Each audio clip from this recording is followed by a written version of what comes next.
लकल हम्द या अल्लाह अस्सलातु वस्सलामु अलैका या रसूल अल्लाह अम्मा बाद। सिलसिला है नाजरीन के सवालों के जवाब देने का। नाजरीन में से एक ने हमारे किसी वीडियो के कमेंट्स में दुआ के ताल्लुक़ से पूछा है, दुआ से पहले और दुआ के बाद क्या दुरूद शरीफ पढ़नी चाहिए, इन्होंने पूछा है।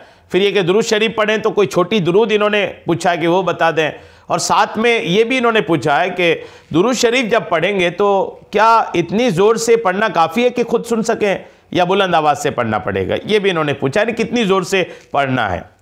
आइए दुआ और दुरूद शरीफ, इस पर मैं कुछ बातें आपको ज़रूरी पेश करता हूँ, तवज्जो के साथ सुनिए। उलमा फरमाते हैं कि दुआ में नबी करीम अलैहिस्सलाम पर दुरूद शरीफ भेजने में दो हिकमतें हैं।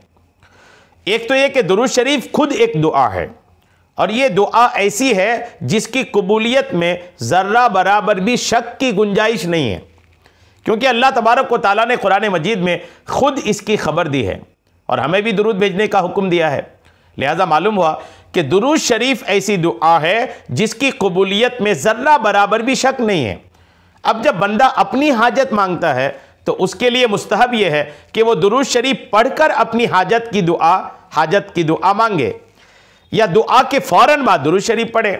इससे ज़्यादा उम्मीद होगी कि अल्लाह ताला हमारी दुआओं को कबूल फरमाएगा, क्योंकि अल्लाह ताला की रहमत से बईद है कि उसी दुआ का कुछ हिस्सा कबूल फरमाए और कुछ अलग कर दे, कबूल ना करे। अल्लाह की रहमत से ये बहुत दूर है। और दूसरी हिकमत यह है कि उम्मती जब दुरूद शरीफ पढ़ेगा तो वो दुरूद आका करीम अलैहिस्सलाम तक लाजिमी तौर पर पहुँचाया जाएगा, जैसा कि सही अहादीस में मौजूद है। और आप अलैहिस्सलाम हर उम्मती के दुरूद व सलाम का जवाब भी देते हैं। ज़िंदगी में आप अलैहिस्सलाम का मामूल ये था कि जो शख्स भी आपको हदिया देता या आप पर किसी का मामूली एहसान भी होता तो आप अलैहिस्सलाम उसे ज़रूर बदला देते थे, और उसके एहसान से बढ़कर आप अलैहिस्सलाम ने हमेशा दिया है। अब जब हम दुरूद शरीफ पढ़ेंगे और आप अलैहिस्सलाम तक हमारी ये दुआएं पहुँचेंगी तो आप अलैहिस्सलाम उम्मती के दुरूद के जवाब में ज़रूर उसका बदला देंगे, और वो बदला उम्मती के लिए दुआ की सूरत में होगा। यूँ उम्मती की दुआ शर्फ़ कबूलियत पालेगी इंशाअल्लाह। लिहाजा दुआ में दुरूद शरीफ पढ़ना ये दुआ के आदाब में से है, और हमारी सआदत है कि हम दुआ में दुरूद शरीफ पढ़ें। अगर दुआ के शुरू और आखिर दोनों में दुरूद शरीफ पढ़ लिया जाए तो बहुत ज़्यादा बेहतर है, वरना दुआ में किसी भी मौका पर अव्वल या आखिर या दरमियान में जहाँ भी दुरूद शरीफ पढ़ लिया गया वो फजीलत हासिल हो जाएगी। ठीक है, तो दुरूद शरीफ तो पढ़नी चाहिए। बेहतर तो यही है कि अव्वल भी पढ़ लें आखिर भी पढ़ लें। इस पर बहुत सारी हदीसें भी हैं, इस तरह की भी मजमून की हदीसें हैं कि दुआ आसमान और ज़मीन के बीच लटकी रहती है, जब तक कि दुरूद शरीफ ना पढ़ी जाए तब तक वो दुआ मुस्तजाब तक यानी कबूलियत के दर्जे तक नहीं पहुँचती।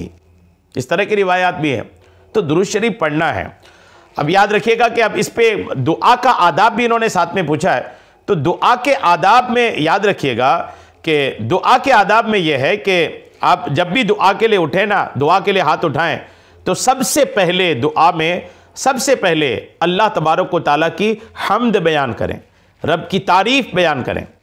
उसके बाद रब की तारीफ़ बयान करने के बाद बारगाह रिसालत में दुरूद भेजें।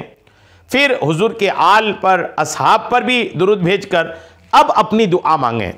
फिर जब दुआ आपने मांग ली, जो भी आपकी हाजत आपने मांग ली, फिर आका करीम अलैहिस्सलाम पर दुरूद पढ़कर अपने आखिर में हम्दो सना करके रब की तारीफ़ बयान करके दुआ ख़त्म की जाए। ये मसनून तरीका है।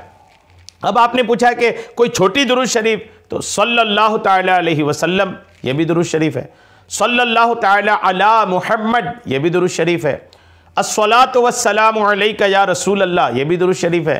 तो ये अल्फाज तो इनके छोटे कम हैं अल्फाज, लेकिन फ़ज़ाइल बहुत ज़्यादा हैं, तो ये भी आप पढ़ सकते हैं। और आपने ये भी पूछा कि कितना ज़ोर से पढ़ें, तो कम से कम इतना ज़ोर से पढ़ना, हर पढ़ी जाने वाली चीज़ ज़रूरी है कि आपके कान सुन सकें। अगर आपको ऊंचा सुनने की का मसला ना हो या आसपास शोर नहीं हो रहा हो, तो कम से कम इतनी आवाज़ होनी चाहिए कि आप खुद सुन सकें।